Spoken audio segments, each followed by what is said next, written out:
Lekker om saam met julle te kuier vanaand. My naam is Paul de Pre, ek is hier van die Gees en Waarheid gemeente in Philipstown en ook in Richmond.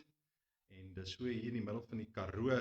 Die eerste keer toe ek moes hoor van Philipstown en eers weer die plek bestaan nie en ek moes op die kaart gaan kyk waar is Philipstown. Ek dink baie van julle gaan vanaand gou op die kaart kyk waar is Philipstown. So ons kry lekker koud hier in die Karoo vanaand. Dis heerlik koud. En as ek hier klaar met julle gesels het, gaan ek lekker daar voor die kaggelvuur gaan sit en net so 'n bietjie die vuurtjie geniet. Dis die een lekker ding op deel van die winter is daai kaggelvuur in die aande. Nou ja, ek was opgewonde om vanaand af te kondig dat ons met 'n reeks gaan begin hierdie Sondag oor die Bybelse argument vir die pre-tribulation rapture. Dit sê net beter in Engels, pre-tribulation rapture. So wat is die Bybelse argument vir die pre-tribulation rapture? So volgens gerus op @Gees en Waarheid op ons YouTube kanaal en ook op TikTok gaan ons live sonnaandoggende 9:30 en jy is welkom om hierdie reeks saam met ons te volg vir hoe lank ook al dit mag wees. Maar ter inleiding vanaand wil ek graag met ons gesels oor as die wegraping sou plaasvind, bly jy of gly jy? Gaan jy agterbly of gaan jy saam? En nou ja, as jy Jesus nog nie aangeneem het as jou verlosser en saligmaker nie, dan bly jy. Alright, maar tog wil ek vanaand met die kinders van die Here praat. Is jy gereed om te gaan? So as die bassein vanaand sou blaas, is jou garment skoon? Het jy 'n skoon trougrok? Is jy gereed om jou bruidegom te ontmoet? Het jy genoeg olie in jou lamp? Het jy ekstra olie saam met jou sodat jy gereed is? Streef jy heiligmaking na om skoon te wees vir hierdie bruidegom wat jou kom haal? En ek dink tog ons loop 'n gevaar dat ons die wegraping kan mis as ons in 'n lewe van sonde bly. Ons almal sondig, nie een van ons is sonder sonde nie, maar dit is 'n verskil en dit is 'n ander ding om unrepented sin te hê en in sonde voort te bly leef, terwyl jy weet dat jy sekere dinge moet laat staan. So ek wil vanaand net so vinnig daaraan raak, miskien wat sê die woord vir ons? 1 Tessalonisense 5 vers 2 praat van die wegraping. Hy sê, want julle weet self baie goed dat die dag van die Here, dit is die term wat gebruik word vir die Great Tribulation wat gaan aanbreek. Die dag van die Here kom net soos 'n dief in die nag. Met ander woorde, dit kom skielik, nê. Vers 3, want wanneer hulle sê vrede en veiligheid, dan oorval 'n skielike verderf hulle soos die barensnood 'n swanger vrou en hulle sal dit sekerlik nie ontvlug nie. Hy sê oorval hulle soos 'n swanger vrou, die barensnood, en hulle sal dit sekerlik nie ontvlug nie. So hy praat hier nie van sy bruid nie, hy praat van die res. Hy sê hulle sal dit sekerlik nie ontvlug nie. Want sy praat hy nou met kinders van die Here. Hy sê maar julle broeders, met ander woorde, kinders van die Here, is nie in duisternis nie. My vraag vanaand is, leef jy in duisternis of leef jy in die lig? Dat die dag julle sou soos 'n dief sou oorval nie. Wat is duisternis? Duisternis is wanneer ek in sonde lewe. Dan lewe ek in duisternis. Kyk mooi, 1 Johannes 2 vers 11, sê Johannes vir ons, maar hy wat sy broeder haat, met ander woorde, dit is 'n sonde om te haat, nê, is in die duisternis en wandel in die duisternis. So wanneer ek in sonde wandel, dan wandel ek in die duisternis en dan loop ek die gevaar dat hierdie dag wat die wegraping plaasvind, ek dit moontlik mag mis, want ek is in sonde, unrepented sin. 1 Korintiërs 6 vers 10 beskryf ons van hierdie sonde wat ons sal maak dat ons nie die koninkryk sal beerwe nie. En hy sê moenie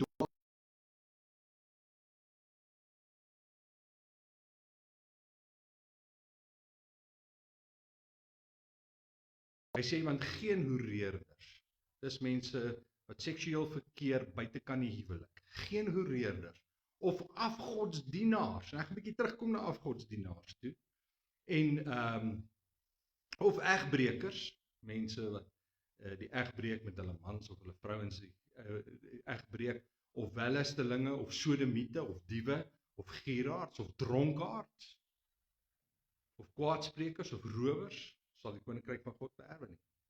Dronkaards. Ek noem myself 'n kind van die Here, ek staan Sondag in die kerk, ek sê halleluja, prys die Here, Maar Vrydag en Saterdag aande woon ek dronkparties by, of ek host die dronkparty. Of jy gaan my in die klub kry, of jy gaan my in die pub kry. Maar Sondag is ek in die kerk, halleluja, prys die Here. Nee, hy sê dronkaard sal nie die koninkryk van God beerwe nie. Afgodsdienaars. Nou nee, ek buig nie voorbeelde en goed, en so dien nie afgod nie. Nee, enige iets wat vir my belangriker is as God, is 'n afgod. Jy kan jou vrou vir afgod, jou man vir afgod, jou kinders vir afgod, jou werk vir afgod. Enigiets wat jy nie bereid is om prys te gee nie, enigiets wat vir jou belangriker is as God. Vir party mense is self drank belangriker as God. Is nie bereid om dit neer te lê. Die Here moet my maar verlief neem met my gewoonte om elke naweek lekker drinkparties. Ek sê vir jou, jy loop 'n gevaar dat as die besyn blaas, dat jy nie gaan saamgaan. En ek sê dit nie om veroordeel, ek sê dit vanaand in liefde vir jou. Change, repent, turn from your wicked ways. Ek wil nie jy moet mis nie. Jy weet, die hel is te warm en die ewigheid is te lank om hierdie vraagstuk aan hierdie kant van die graf verkeerd te kry. Ons moet sorg dat ons by God uitkom. Ek wil nie daar kom en dan sê vir my, wie is jy, ek het jou nooit geken. Gaan weg van my. Nee, ek wil eerder hoor, well done, good and faithful servant. Die Here het my geken en ek het 'n verhouding met hom gehad. Nie net geweet van hom nie, ek het hom 'n verhouding met hom gehad. God was my belangrik. Kom ons kom verder terug by afgodsdienaars. Wat sê 1 Samuel 15:23?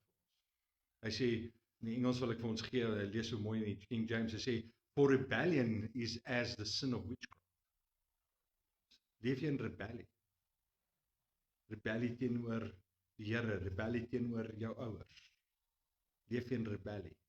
Hy sê, it's a sin of witchcraft, en dit is baie ernstig. God is baie ernstig wanneer dit gaan oor witchcraft.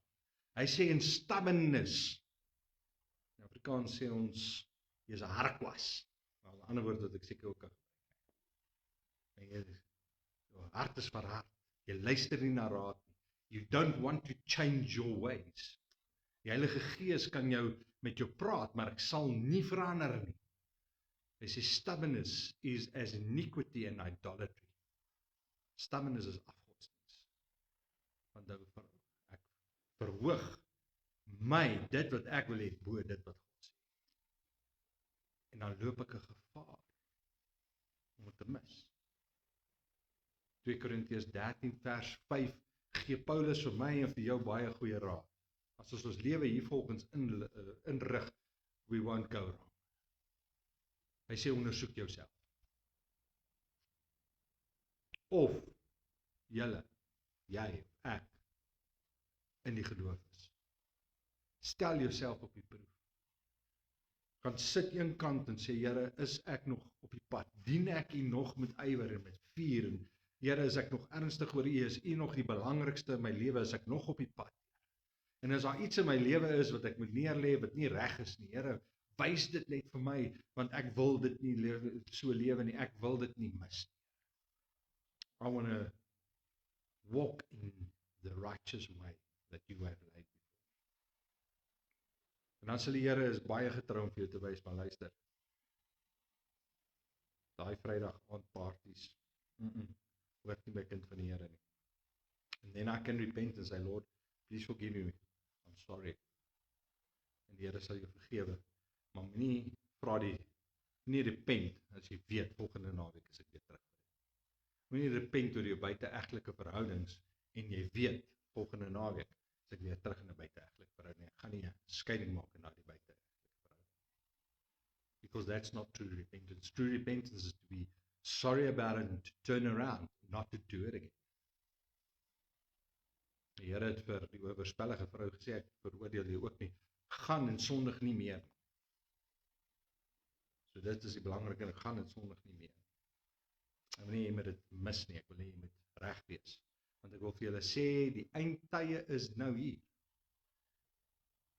Ons hoor oral van data centers wat opgaan. Dis die infrastruktuur wat die anti-kris sal gebruik.